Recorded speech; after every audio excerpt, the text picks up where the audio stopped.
Hari ini kita akan bincang satu tajuk yang saya kira sangat menarik, iaitu perpaduan kaum, realiti atau mimpi saja. Jadi hari ini kita bawakan dua orang panelis, seorang saudari Teresa Kok, ahli Parlimen Siputih, dan yang kedua saudara yang dikenali sebagai, lebih popular sebagai Cikgu Bat, yang merupakan pengerusi pengerusi SAMM Malaysia. So selamat datang saya ucapkan. So kita hari ini perbincangan kita lebih santai, tetapi fokus kita pada isu ataupun tajuk berkaitan dengan perpaduan kaum, isu kaum dan sebagainya. Mungkin saya bagi pada ni lah, bagi YB Teresa dulu, mungkin nak ulas sedikit tentang tajuk ni. Bagaimana politik kita pada hari ini, amalan politik kita pada hari ini yang dilihat lebih cenderung bermain isu-isu melibatkan sentimen perkauman. Memanglah kita lihat apa yang berlaku sejak bulan Mei, sejak pilihan raya sampai sekarang, tak berhenti-henti. Setiap bulan tentu ada isu berkenaan dengan konflik perkauman ke ataupun agama ke. Semua ini telah pun dimain berturut-turut sampai tahun baru Cina, Februari sampai sekarang Mac. Macam isu video klip saya itu memang tak kena-mena dengan isu kaum Melayu, agama, Pertuan Agong menghina pemimpin negara dan family Rahat Tatu dan sebagainya. Tapi ia boleh diputar-belikan jadi satu isu perkauman. Nak jadikan saya sebagai satu sasaran yang satu macam ikon yang dibenci oleh Melayu lah. So saya rasa sedih lah. Kita lihat bila semua ini berlaku, Perdana Menteri diam, Menteri Kabinet tak ada orang yang keluar cakap yang beri kenyataan yang mentenangkan mereka yang cuba buat kacau dan ganggu pada saya itu. Jadi saya rasa yang macam negara kita ni sudah tak ada hala tuju dari segi kalau menuju ke arah perpaduan. Dan kita lihat pada satu pihak Najib pergi melalui siapa tu, Joseph Guru tubuhkan satu consultative council, consultative council tentang perpaduan kaum. Dan lepas tu dia biarkan semua budak-budak anak buah dia cakap apa-apa yang mereka suka pun, yang berbau dengan agama dan juga kaum.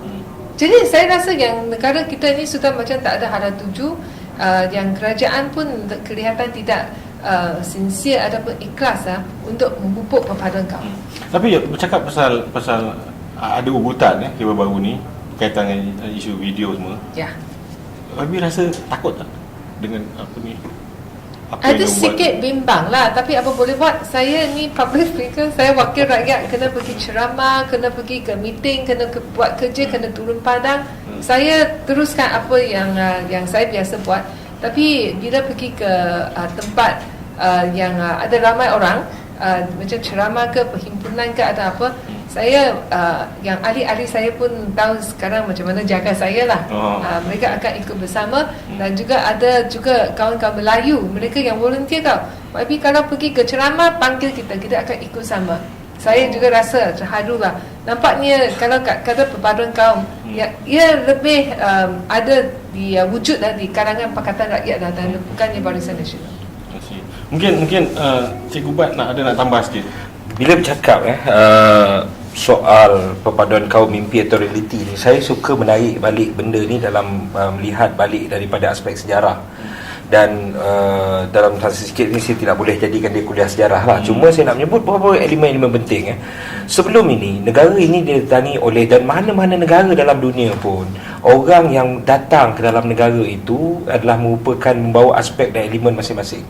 Tetapi apa yang menariknya, pergilah kaji mana pun dalam buku sejarah dalam Malaysia, tidak pernah ada pembahagian kaum. Ini kampung Melayu, ini kampung Cina dan ini kampung India. Sebelum ini yang membawa pemikiran di mana mereka duduk, di situ budaya mereka angkat.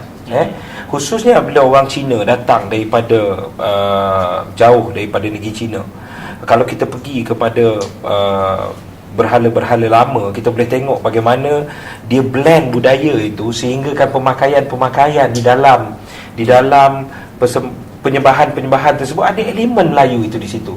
Sehinggalah apabila muncul penjajah yang seperti tokoh-tokoh Henry Geni yang datang dan membawa pemikiran pecah perintah, di mana orang Cina perlu diasingkan, di mana orang Melayu perlu diasingkan, dan orang India perlu diasingkan. Kenapa benda ini berlaku?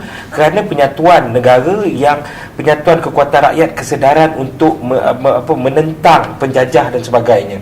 Akhirnya orang Cina disuntik dengan elemen untuk mengelakkan komunis dan sebagainya, duduk kampung baru Cina. Kamu boleh berpolitik, tetapi kamu perlu berpolitik among the Chinese. Kamu boleh pergi ke sekolah, tapi sekolahnya begitu. Dan orang Melayu pula diasingkan, orang India diasingkan. Dan akhirnya budaya pecah perintah itu kita wariskan sehingga hari ini, sehingga kita punya bom-bom itu ditanam, bom-bom masa, timing bom itu diletakkan di belakang, supaya apabila ada masalahnya apa? Masalahnya Perdana Menteri kita bodoh, tercakap benda kangkung. Contoh saya minta maaf kalau tak sesuai dalam ubah tiru, mungkin dia boleh potong lah, bodoh tu kan. Tetapi persoalannya ialah dia cakap dan orang gelakkan dia.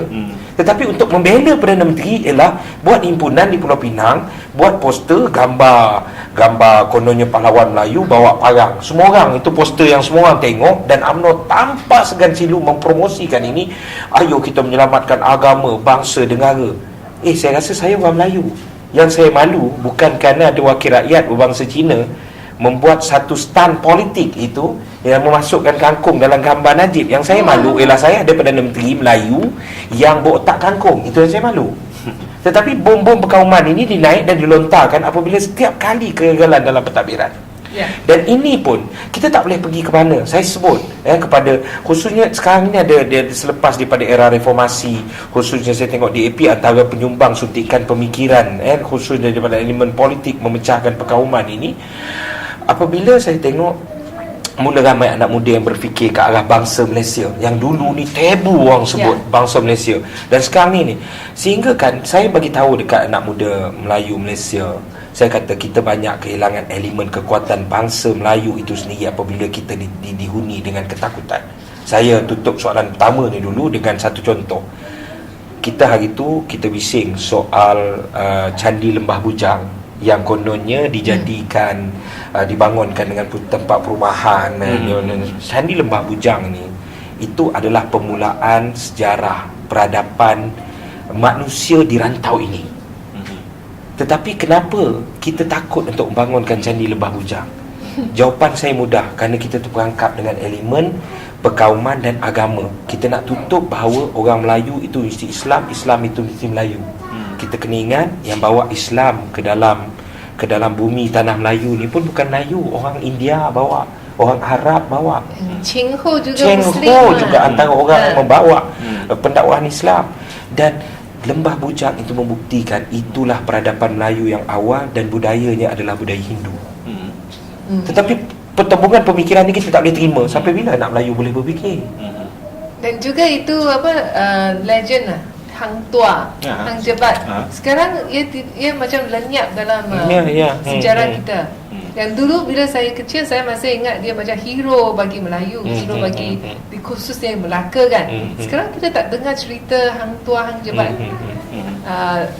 Kononnya mereka tak hati dia mungkin orang Cina. Okey, Wabi, kita sambung lagi cakap pasal isu perkauman ni.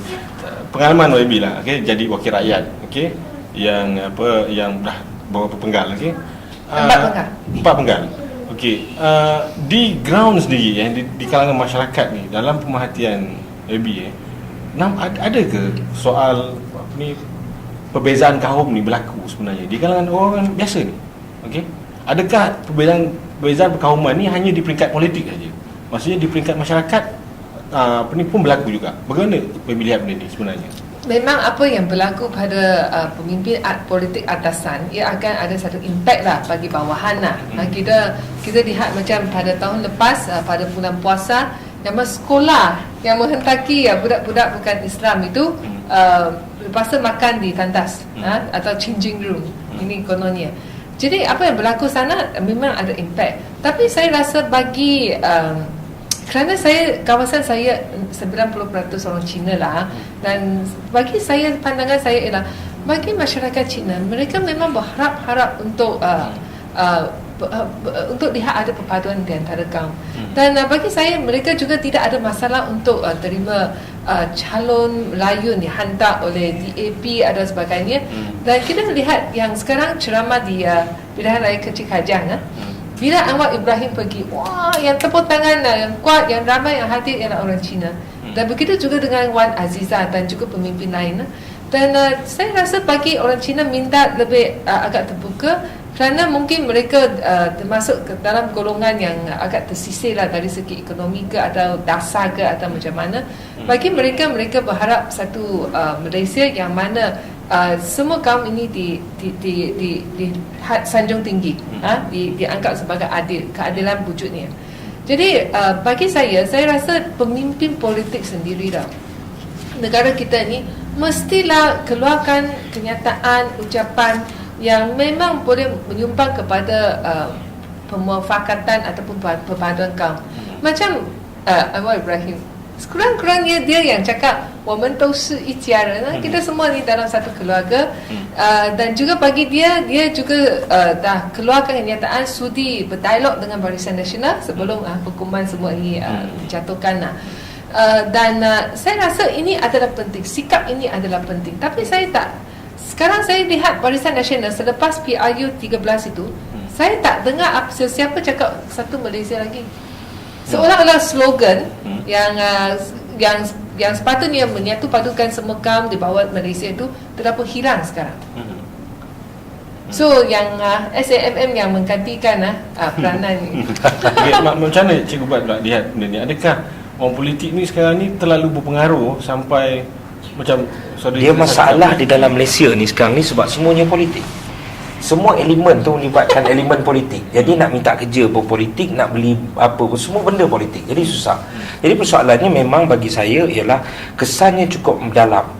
Kesannya cukup mendalam, dia merupakan timing bomb yang ditanam di kalangan masyarakat kita dan ia adalah amat-amat dan cukup bahaya. Saya bagi contoh yang pertama. Persoalan dia ialah masalah utamanya kerajaan ataupun pemerintah yang kita ada hari ini bercakap soal perpaduan. Sebelah tangan dia menghulurkan bunga, tapi dalam sebelah tangan yang lagi secara officialnya, rasminya menggunakan jentera kerajaan. Contohnya Biro Tata Negara. Kamu boleh panggil orang dan kamu beritahu orang jaga-jaga Cina nak ambil negara ni. Ini apa?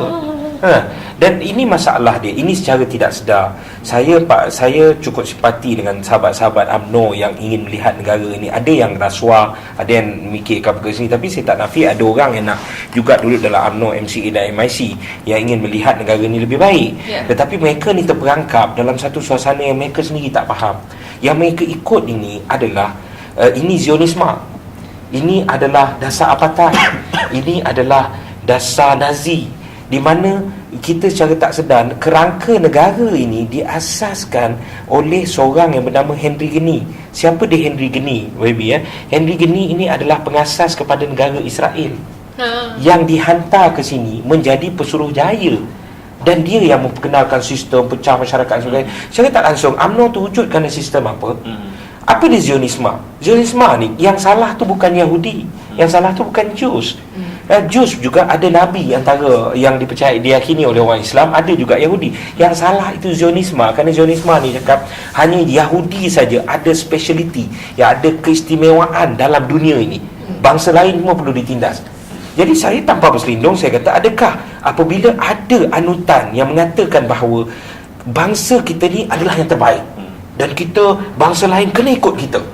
Tapi isunya macam dia orang cakap, kalau kita tak perkasakan bangsa Melayu ni, bangsa Melayu tak boleh bersaing dengan bangsa Cina, tak boleh bersaing dengan bangsa India. Saya bagi satu contoh.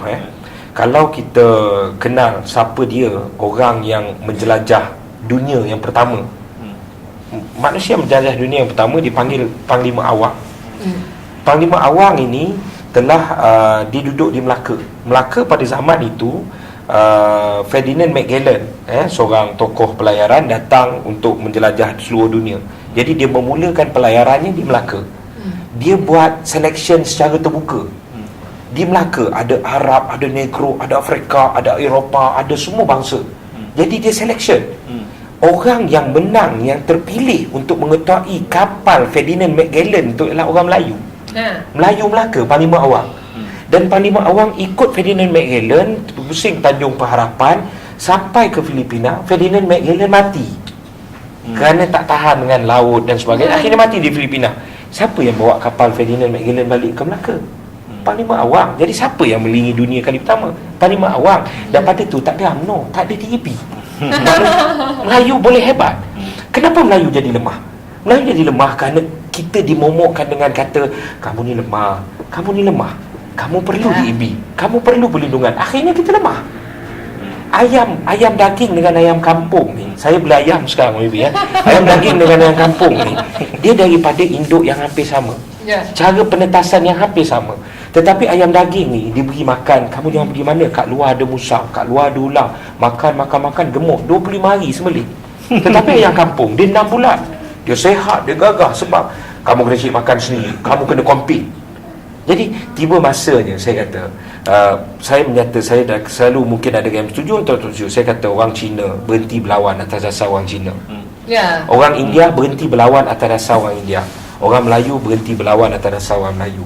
Kalau kita nak lawan atas dasar orang tertindas, bila suara penindasan tu dilampurkan, ada Cina susah, ada Melayu susah, ada India susah. Kan? Ada Cina senang yang akan melihat bahawa kepentingan untuk bantu orang susah, dan dia akan bantu orang susah semua. Kan? Saya rasa ini tiba masanya yang terbaik untuk di dalam penuh penindasan seperti ini, keluarlah wajah-wajah baru Malaysia yang terpaksa kita bagi. Sebab kalau kita kata kalau kita teruskan penindasan macam ni, saya memahami dan saudara kena faham, di PBB sendiri, di mana organisasi besar dunia, ada orang Malaysia. Ada orang Malaysia di segmentasi penting. Kenapa mereka tak balik? Sebab mereka tak rasa negara ini milik mereka. Sebenarnya saya pergi, dulu saya pernah pergi ke Jepun, pernah pergi ke Shanghai, kerana yang untuk misi menarik pelabur ke Malaysia.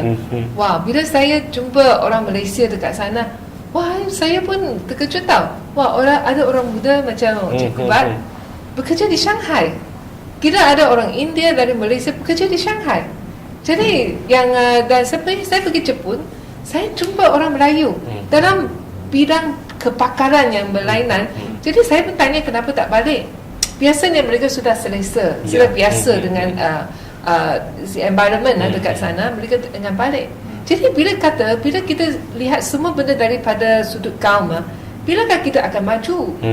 Kita semua ada kelemahan kita diri sendiri, tapi kalau kita bersatu padu, kita memang boleh kuatkan lagi bangsa Malaysia ataupun nama baik negara kita. Tapi saya rasa sekarang apa yang kita lihat ialah yang dari Perdana Menteri ke semua Menteri Kabinet ini semua masih cakap isu kaum saja. Mereka tidak bagi saya lihat cara yang pemimpin UMNO yang masih minat dalam topik ini dan menggalakkan anak buah mereka macam Perkasa dan NGO pro UMNO ni semua ditubuhkan. Saya rasa bagi mereka, mungkin dalam minda mereka ialah kalau mereka boleh menyatu padukan semua orang Melayu, undi pada mereka dalam PRU ke-14, jadi UMNO akan menang lagi di Putrajaya, PN akan menang lagi. Saya rasa ini adalah masalah pemikiran mereka sekarang tau. Dan mereka tidak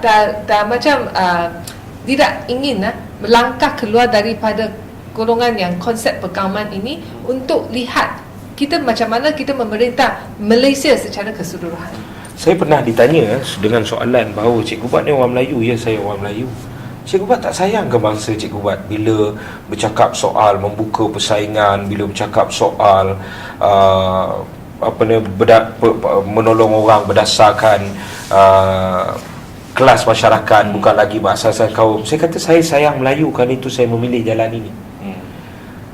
Saya ambil contoh ringkas dan padat. Tahun 1969 berlaku pergaduhan kaum yang banyak teori lah di belakangnya. Tapi asasnya kenapa benda ini berlaku? Kerana masalah ekonomi. Puncanya adalah Melayu adalah majoriti, tetapi pegangan ekonomi dipegang orang Cina kononnya pada ketika itu, dan orang Melayu jatuh pegangan ekonomi nombor 2. Okey, baik. Hari ini kemudian diperkenalkan dasar ekonomi baru. Jadi orang bersatu dalam UMNO, PAS pun masuk dalam UMNO pada ketika, dalam Barisan Nasional pada masa itu, untuk demi perpaduan Malaysia bersama nak menyelamatkan Melayu. Maka dasar ekonomi Melayu diperkenalkan. Hasilnya hari ni, kalau kita tengok mana-mana data pun, contohnya pendapatan per kapita orang Melayu. Orang Melayu gaduh dulu tahun 69 sebab dia nombor 2. Sekarang orang Melayu pendapatan per kapita nombor 3. Orang Melayu lebih rendah. Maknanya dasar ekonomi baru itu gagal. Dan adakah kerana itulah kita kena bersatu, kita kena pertahankan? Ini konsep yang gagal. Dia telah mengagalkan orang Melayu. Jadi kenapa orang Melayu perlu bertahan dengan benda yang gagal? Tapi saya nak tanya dengan Cikgu Bar dengan lebih terasa sekali, saya nak tanya. Okey, isu tadi ada sebut pasal pemikiran orang Melayu yang kita dah terjajah lama. Macam-macam lah, Belanda, Inggeris, Portugis sampai terakhir Inggeris. Okey, masalah pemikiran tadi cakap, adakah sebab oleh kerana wujudnya dasar ekonomi baru tu, maka seolah-olah orang Melayu dah hidup dalam comfort zone dia, dalam comfort zone ekonomi dia, sosial dia. Adakah kerana itu yang beri kesan pada hari ini itu bila mana nak lakukan satu perubahan tu, especially perubahan dalam pilihan raya, perubahan dasar ekonomi dan sebagainya, tak dapat dibuat sekarang? Adakah kenapa orang Melayu tu suka duduk dalam comfort zone? Apa sebab dia mungkin? Dilema bukan, bagi saya bukan orang Melayu tu, dia digambar dan penuh ketakutan. Contohnya pilihan raya 2013. Apa yang berlaku ialah orang Melayu tak dapat apa. Orang Melayu hanya diukur dengan penuh ketakutan. Kenapa undi itu dibuat? Bukan kerana orang Melayu yakin dengan UMNO Barisan Nasional, tak, tetapi orang Melayu ditakutkan. China akan jadi Perdana Menteri. Ya. Ini antara akhirnya dia fikir. Tapi bila orang Melayu ni kadang-kadang ini bentuk pattern pemikiran utusan Malaysia. Dia sambut muka depan Obama jadi Presiden Amerika. Ini satu pembaharuan bagus, Obama datang daripada negara Afrika jadi Presiden Amerika, ini perubahan dunia. Tapi bila dalam bisik-bisik dia, dalam kelambu dia kata, jaga-jaga tahu nanti Cina ambil alih negara kita. Saya tak nampak lima tu. Jadi ini pembodohan yang saya rasa orang muda kena tolak. Orang muda kena bangkit, orang muda kena bangun. Bagi saya orang Melayu, saya sayangkan bangsa saya.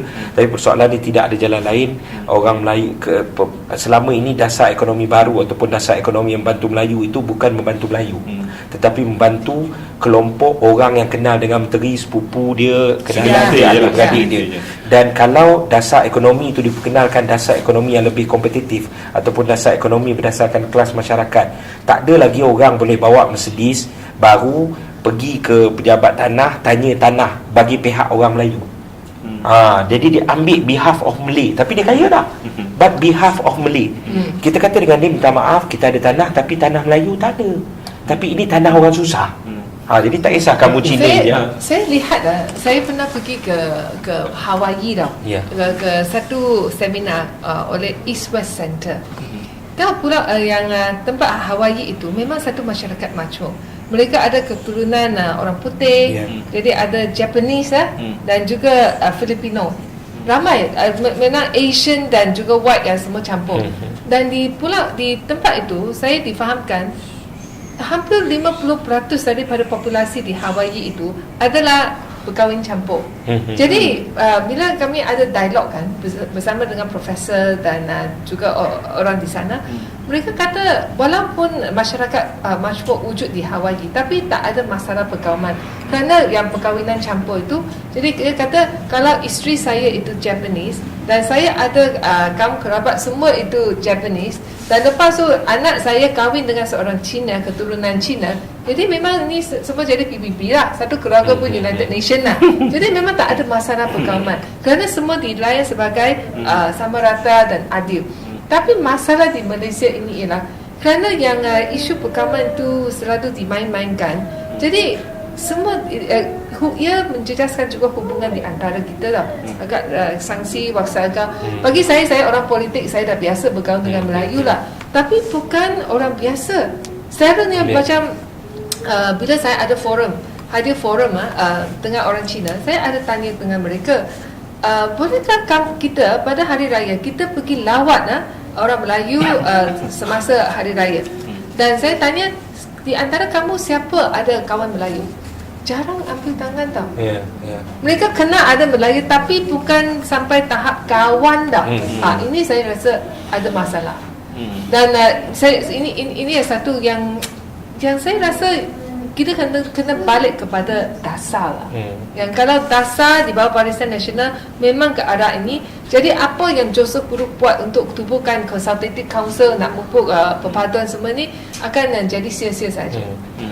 Bagi saya dia asas dia ialah selagi politik itu ataupun pemerintahan itu pun cara pentadbiran itu berasaskan garis kaum yang menebal, sampai bila-bila kita tak boleh apa. Kan kita tidak boleh. Sehingga kadang-kadang pemikiran kadang-kadang kita jadi lawak lah, tertawa orang Cina masuk Islam, dia tetap Cina. Dia tetap Cina, tapi sehingga kan pemikiran dekat Malaysia ni ada pendakwah yang dia Cina, tapi bila dia masuk Islam, dia seolah-olah dia masuk Melayu. Dan dia boleh buat artikel untuk menghentam orang Cina, sedangkan mak bapak dia Cina. Saya tak sebut nama tu. Jadi dia lebih Melayu daripada Melayu. Dia lebih Melayu daripada Melayu, sehingga saya yang Melayu ni pun saya terkejut dengan tengok dia. Kan? Jadi persoalan ini kadang kerana itu kita kena lihat tau, dalam sejarah Islam, dalam sirah Islam pun azan yang YB difitnah untuk jangan azan tu lah kan. Azan ini telah dilaungkan kali pertama di tanah suci oleh seorang yang bernama Bilal. Bilal ini adalah hamba abdi kulit hitam. Tu Allah boleh susun tak sejarah tu yang bersuara sedap, yang melaungkan panggilan sembahyang ni mesti handsome, kacak, bergaya, boleh. Tapi kenapa Allah Subhanahu Wa Taala mencari seorang manusia hamba abdi kulit hitam? Makna untuk menunjukkan bahawa kulit ni tak ada nilai. Kulit tak nilai, tetapi cara kamu, ibadat kamu. Tapi yang saya tak faham, lagi tebal serban dia, lagi kuat Melayu dia. Dia tak faham benda itu. Saya minta maaf kalau bahasa saya mungkin tak betul, tetapi sekarang ini saya setiap kali ceramah saya hujung saya melaungkan bahawa selagi ada orang dalam negara ini tidak rasa bahawa negara ini adalah milik dia, dia akan jadi masalah. Ya, betul. Betul. Okey, kita nak wrap up balik perbincangan kita hari ini, iaitu nak minta ulas tentang apa yang kita bincangkan ni, tentang permasalahan kaum, tentang pengaruh politik pada sosial kita. Jadi apa signifikannya masalah-masalah ni dalam contoh macam PRK Kajang ni? Sebab benda ni berlaku adalah masalah kehakiman, hukuman saudara kapal Anwar Ibrahim, termasuk Teresa sendiri sebelum ni. Jadi macam mana kita nak rakyat lihat benda ni, menilai benda ni sebelum mengundi? Kita nak juga rakyat mengundi. Kalau kata nak undi Perkhidmatan Rakyat, undi kerana kesedaran. So macam mana cara kita tengok isu ni? Saya rasa masih balik bagi Pakatan Rakyat, kita harus teruskanlah. Saya rasa di antara kita ni kita harus dipengaruhi oleh kelakuan dan juga kenyataan yang racist yang dibuat oleh Barisan Nasional, sama ada MCA ke MIC ke ataupun UMNO. Saya rasa kita teruskan macam Anwar Ibrahim, dia masih teruskan, dia cakap 我们都是一家人, dan masih dalam ceramah. Dan semalam dalam satu ceramah dia kata kalau Melayu nak minta orang Cina balik Cina, balik mana? Kita warga Malaysia nak pergi China pun perlu visa. Balik mana? So jadi saya rasa balik kepada isu yang dasar dan juga yang kenyataan yang dibuat oleh pemimpin yang boleh mempengaruhi masyarakat kita. Dan saya rasa yang Ubah TV, Haraka, Roket Kini ke ataupun Suara Keadilan, kita semua mainkan satu peranan yang penting. Bila ada isu seperti ini berlaku, macam kes saya ni, klip video ni, Haraka bagi saya interview khas, dan saya dijemput oleh PAS di Kelantan, PAS di Pulau Pinang dan juga termasuk SAMM untuk berceramah di masyarakat Melayu untuk beritahu mereka kebenaran. Saya rasa yang semua perkara yang kita sedang buat ini, kita harus teruskan apa yang kita buat. Saya percaya satu hari nanti orang Melayu, orang umum akan sedar, ini sepatutnya kita harus selesaikan masalah negara. Semua kaum harus bersatu padu untuk menjadikan negara kita ini sebagai satu negara yang lebih baik. Okey, Wabi nak tambah sikit. Okey, tadi Wabi ada sebut tentang ialah soal paduan ni. Dalam konteks Wabi sendiri, DAP sendiri, apa maksudnya peranan atau tanggungjawab cabaran DAP sendiri berhadapan sebagai satu politik parti politik yang dipotret sebagai anti Melayu sebagainya. So apa rancangan ataupun usaha cabaran DAP nak atasi benda ni? Macam apa yang kita tengah buat ialah dalam pilihan raya kecil Kajang ini, pemimpin atasan dah katalah kita tidak sepatutnya hanya berceramah di kawasan orang Cina. Kita masuk juga ke kawasan orang Melayu untuk berceramah dan anjurkan ceramah di kawasan Melayu supaya dinampak sebagai kita memang taking initiative untuk jadi parti kita lebih multiracial.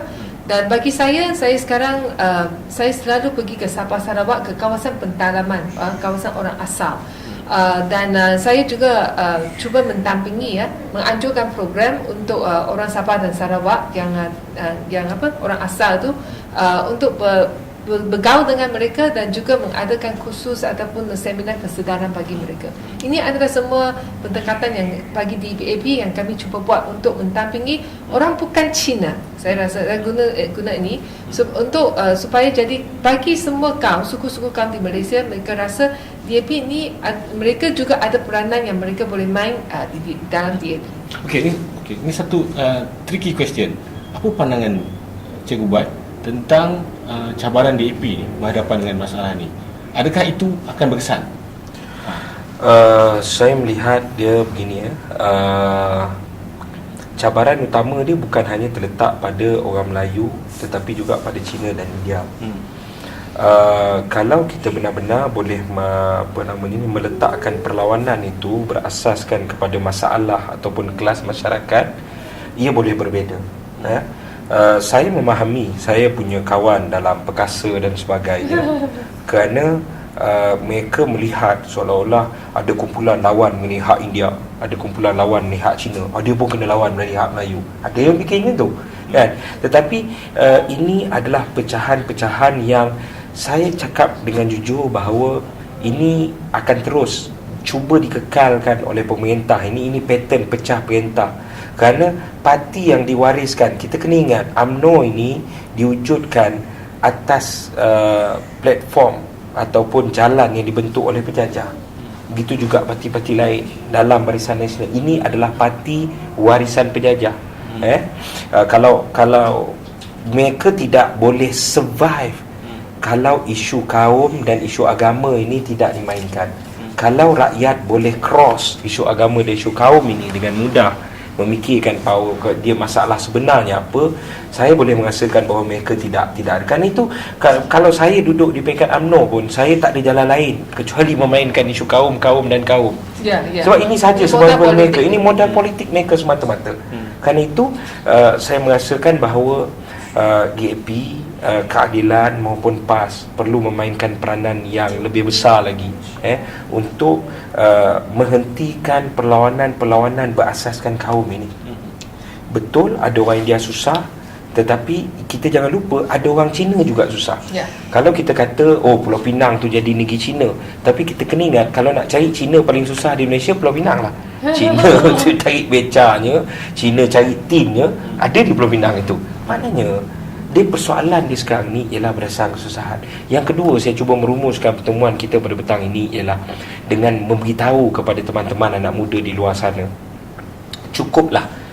Sekarang ini bukan proses kita nak pergi kepada dunia baru, tak. Kita kembali semula kepada asas tanah ini. Kita pernah bersatu dan membentuk sebuah kerajaan. Kerajaan Melaka bukan didirikan di atas kerajaan Melayu, tidak.